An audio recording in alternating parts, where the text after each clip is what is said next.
What is an easement right? The term easement is defined under Section 4 of the Indian Easement Act. Easement is a right which the owner of the land enjoys on somebody else's land.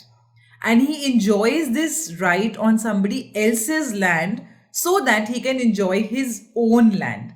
Meaning thereby कि जो easement right है वो एक इंसान अपनी property को enjoy करने के लिए वो किसी और की प्रॉपर्टी पे ये राइट एंजॉय करता है. For easement the existence of two properties is essential. First is the dominant heritage and second is the servient heritage. So what is the dominant heritage, servient heritage and easement? इन तीनों terms को हम बहुत अच्छे से समझेंगे with a very simple example.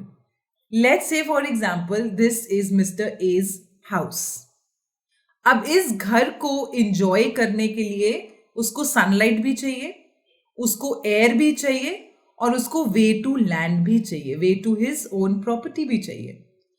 अब इस land को एंजॉय करने के लिए वो क्या करता है, किसी और का लैंड जो कि उसका नेबर है, लेट्स से मिस्टर बी. अब जो मिस्टर बी है उसकी लैंड से उसका वे टू पैसेज है टू हिज ओन हाउस. सो जो पैसेज जो मिस्टर बी के घर के आगे से जा रहा है उसका मालिक तो बी है, बट उस लैंड के ऊपर ए अपना राइट एंजॉय कर रहा है. क्यों एंजॉय कर रहा है? ताकि वो अपनी प्रॉपर्टी पे आ सके और उसको एंजॉय कर सके. सो ये जो ए है, जो ओनर है इस प्रॉपर्टी का, जिस प्रॉपर्टी को एंजॉय करने के लिए आप किसी और की प्रॉपर्टी का राइट एंजॉय कर रहे हो, इसको हम कहते हैं dominant heritage. So dominant heritage is the land for whose beneficial enjoyment you enjoy the right on somebody else's land. ये जो बी है, जो इसका घर है और जो आगे का एरिया है, हम उसको कहते हैं सर्विएंट हेरिटेज.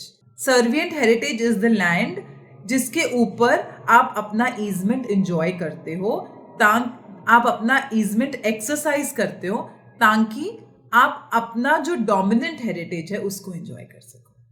और इसी को ही हम कहते हैं easement right. So under transfer of property act जब हम प्रॉपर्टी को ट्रांसफर करते हैं तो वो जो बंडल ऑफ राइट्स है जिसका एक ओनर मालिक है, वो जब बंडल ऑफ राइट्स ट्रांसफर होते हैं टू द ट्रांसफरी, सो उसमें आप ईजमेंट राइट्स भी ट्रांसफर करते हो. ऐसा नहीं होता है कि मैंने आज प्रॉपर्टी ए ने प्रॉपर्टी बी को बेच दी और ईजमेंट राइट सी को बेच दिया. No, along with the property the easement rights are also transferred. So if you found this video informative, you can check out more such videos on my YouTube channel, that is EJ Law Academy by Mrs. Kritika Singh. Thank you.